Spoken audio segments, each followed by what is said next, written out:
Hello viewers, যারা class 10-এ পড়ছো, আজকে তাদেরকে আমি তাদের ভৌতবিজ্ঞানের 8.1 চ্যাপ্টার অর্থাৎ পর্যায় সারণী এবং মৌলদের ধর্মের পর্যায়বৃত্ততা থেকে সাজেশন প্রশ্নগুলো বলে দেবো।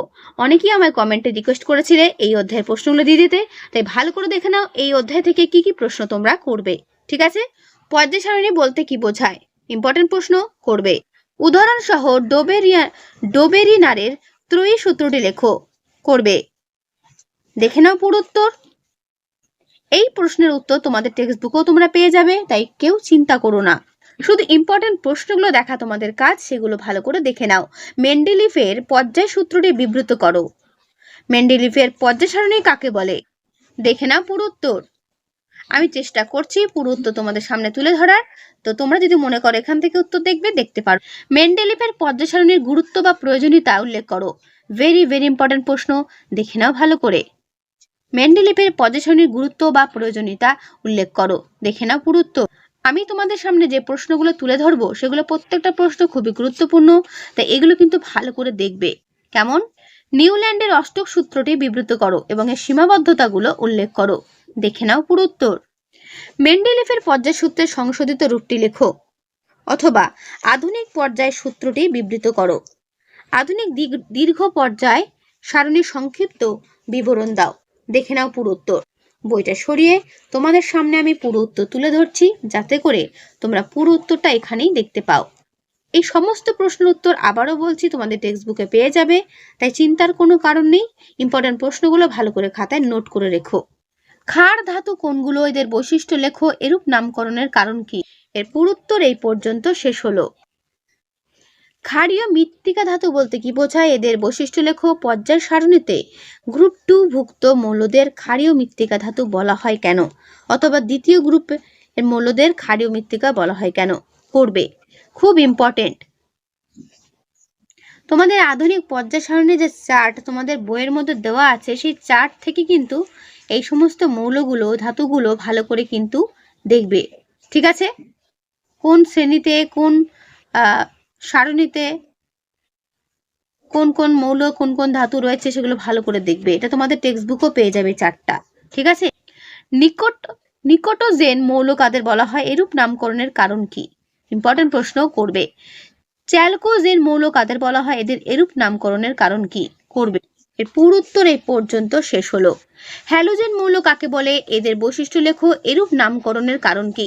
আমি যে সমস্ত প্রশ্নগুলো দিচ্ছি এর বাইরে কোনো প্রশ্ন হবে না, এটুকু গ্যারান্টি। যা হবে এর মধ্যেই হবে, সুতরাং যেগুলো আমি দেবো সেগুলো প্রত্যেকটা প্রশ্ন ভালো করে তোমাদের করতে হবে।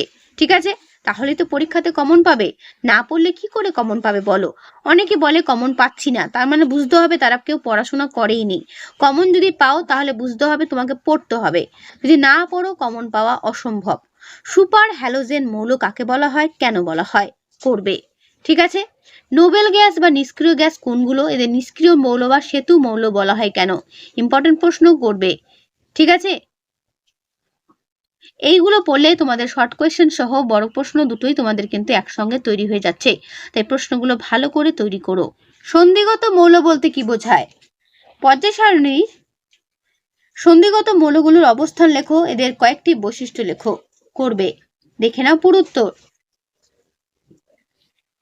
সন্ধিগত মৌলের বৈশিষ্ট্যটা ভালো করে দেখবে, কি কি বৈশিষ্ট্য রয়েছে এদের। ঠিক আছে, মুদ্রা ধাতু কাদের বলে, এরূপ নামকরণের কারণ কি? যেরকম ধরো কপার, সিলভার, গোল্ড, এগুলোকে মুদ্রা ধাতু বলা হয়। আর এদের এরকম বলার কারণ কি? প্রাচীনকালে এই ধাতুগুলো মুদ্রা তৈরিতে ব্যবহার করা হতো বলেই এরকম নামকরণ করা হয়েছে। ত্রয়ী মৌল কাকে বলে, এরূপ নামকরণের কারণ কি? ত্রয়ী মৌল মেন্ডেলিভের পর্যায় সারণী চতুর্থ, পঞ্চম, ষষ্ঠ পর্যায়ের ক্ষেত্রে শ্রেণী 8-এর প্রতি ঘরে 3টি করে মৌল, যথাক্রমে ferrous, cobalt, nickel, RU, RH, PD, OS, IR, PT রাখা হয়েছে। এই সমস্ত মৌলগুলোর নাম তোমরা সেই চার্টে বা সারণীতে দেখতে পাবে, ফুল নাম কি রয়েছে। এদেরকে বলা হয় ত্রয়ী মৌল। ঠিক আছে, এবং নামকরণের কারণগুলো কি কি সেটাও দেখে নাও, ইম্পর্টেন্ট প্রশ্ন কিন্তু। ঠিক আছে, ইউরেনিয়ামোত্তর মৌল বলতে কি বোঝায়, এদের দুটি বৈশিষ্ট্য লেখো।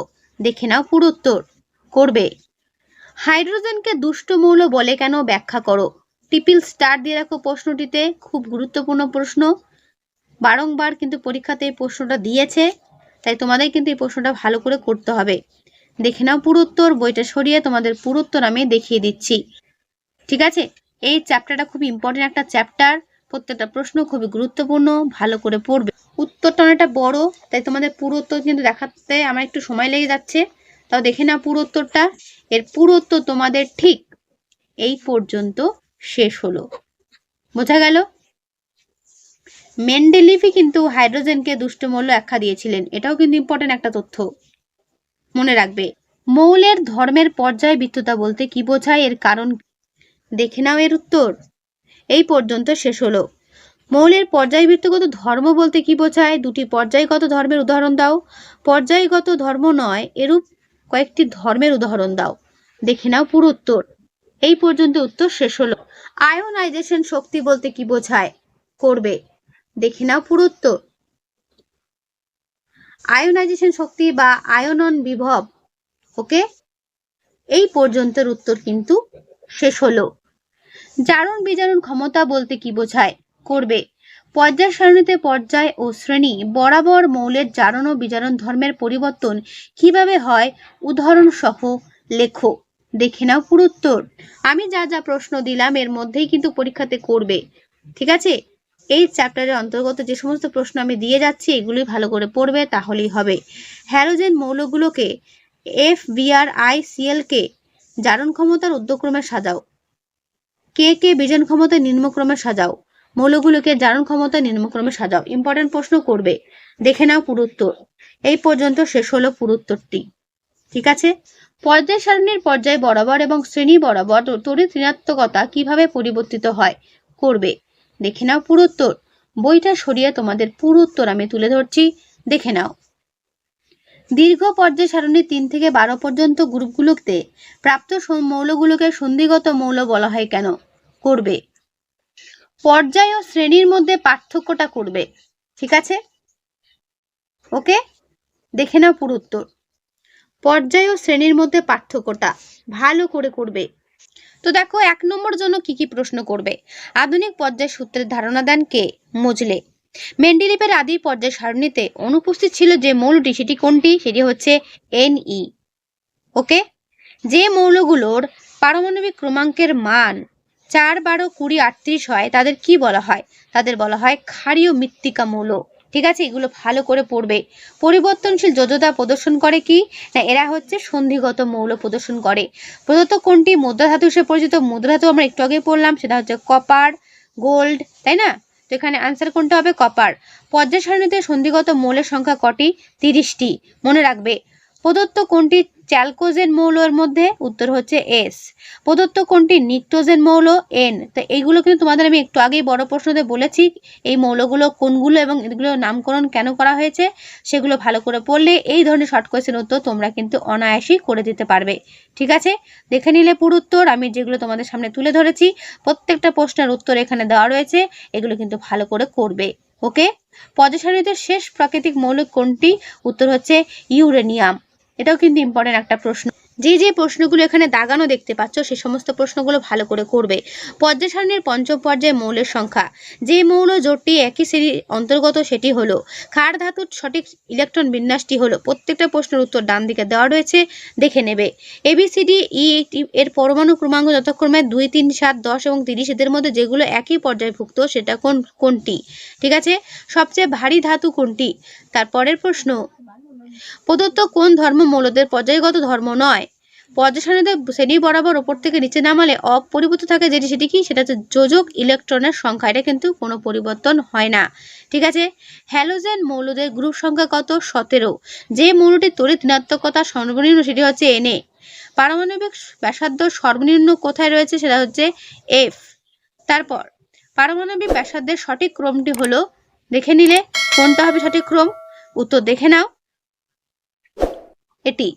ঠিক আছে, তারপর প্রদত্ত মৌলগুলোর মধ্যে সর্বাধিক পারমাণবিক ব্যাসার্ধ বিশিষ্ট মৌল কোনটি, উত্তর হচ্ছে কে, মনে রাখবে। তো যে যে প্রশ্নগুলো তোমাদের এখানে পেন দিয়ে দাগানো দেখতে পাচ্ছ আমি আর প্রত্যেকটা পড়ছি না, তোমরা কিন্তু ভালো করে ভিডিওটা পজ করে একবার দেখে নিও কোন কোন প্রশ্নগুলো এখানে মার্ক করা রয়েছে, সেগুলো ভালো করে পড়বে। ওকে, একা অ্যালুমিনিয়ামের বর্তমান নাম কি, গ্যালিয়াম। ইম্পর্টেন্ট প্রশ্ন। ঠিক আছে, মেন্ডেলিভ একা বোরন নামে যে মৌলটির সম্বন্ধে ভবিষ্যৎবাণী করেছিলেন তার নাম হচ্ছে স্ক্যান্ডিয়াম। মনে রাখবে এগুলো, খুব ইম্পর্টেন্ট প্রশ্ন। হ্যালোজেন কথার অর্থ কি? করবে। চালকোজেন কথার অর্থ কি? পজিশনের কোন পর্যায়ে বিরল মৃত্তিকা অবস্থিত রয়েছে? ষষ্ঠ পর্যায়ে। ঠিক আছে। 14 নং শ্রেণী ধাতুগল্প দুটো কি কি? পর্যায় সারণীর ক্ষুদ্রতম মৌলটি কি? দীর্ঘ পর্যায় সারণীতে চালকোজেন মৌলগুলো ড্যাশ নং শ্রেণীতে অবস্থিত। পর্যায় সারণীতে শূন্য গ্রুপের মৌলগুলো রাসায়নিকভাবে কিরকম হয়? নিষ্ক্রিয় হয়। সবচেয়ে তীব্র বিক্রিয়াশীল অধাতব মৌলের নাম কি? ফ্লুওরিন, যাকে এফ বলা হয়। তো এই সংকেতগুলো যেগুলো রয়েছে তার পুরো নামটা কিন্তু একবার তোমরা ওই সারণী দেখে একবার দেখে নিও, তাহলে ভালো মনে থাকবে। ইউরেনিয়াম ও পোলোনিয়াম একটি ড্যাশ মৌল, তেজস্ক্রিয় মৌল। করবে। তো যে সমস্ত প্রশ্নগুলো দাগানো দেখতে পাচ্ছ প্রত্যেকটা কিন্তু উত্তর সময় তোমাদের সামনে আমি তুলে ধরলাম, এগুলো ভালো করে কিন্তু করবে। তো 1 নম্বরের জন্য আমি যে সমস্ত প্রশ্ন তোমাদের সামনে তুলে ধরছি এবং দাগানো দেখতে পাচ্ছ সেগুলো প্রত্যেকটা প্রশ্ন করবে। এগুলোর মধ্যেই কমন পাবে, এর বাইরে কিছু পড়ার দরকার নেই। বিশেষ করে দাগানোগুলোই করবে, বারবার করে বলছি। খুব ইম্পর্টেন্ট কিন্তু প্রশ্নগুলো, 1 নম্বর প্রশ্নগুলো বিশেষ করে বেশি জোর দিয়ে পড়বে। ঠিক আছে, এগুলো কিন্তু শর্ট কোশ্চেন জন্য বেশি ইম্পর্টেন্ট। 1 নম্বরের দাগানোগুলো বারবার করে বলছি, এগুলো কিন্তু একটাও স্কিপ করো না, ভালো করে পড়বে। দাগানো ছাড়া যেগুলো রয়েছে সেগুলো দেখার দরকার নেই, শুধুমাত্র দাগানোগুলোই ভালো করে পড়বে। ঠিক আছে, এর মধ্যেই তোমরা কিন্তু প্রত্যেকটা প্রশ্ন কমন পেয়ে যাবে, এটুকু আমি বলতে পারি। তো কেমন লাগলো প্রশ্নগুলো অবশ্যই আমার কমেন্টে জানিও। আর ভালো লাগলে বন্ধুদের কাছে কিন্তু শেয়ার করতে ভুলো না। তোমাদের কাছে আমার একটাই রিকোয়েস্ট, ভালো লাগলে বন্ধুদের কাছে যত পারো শেয়ার করে দিও। তো তোমাদের 8.1 চ্যাপ্টারের এই হলো সাজেশন প্রশ্ন। আশা করি প্রত্যেকেই বুঝতে পেরেছো কি কি প্রশ্ন করতে হবে। ঠিক আছে, তো আজকে ভিডিওটা আমি এখানেই শেষ করছি। আর তোমাদের কি কি পড়ার জন্য প্রয়োজন, কি কি সাবজেক্টের সাজেশন তোমাদের দরকার, অবশ্যই আমায় নির্দ্বিধায় জানাবে কমেন্টে, আমি তোমাদের জন্য সবসময় রয়েছি। তাহলে আজকে এখানেই শেষ করছি, দেখা হবে নেক্সট ভিডিওতে।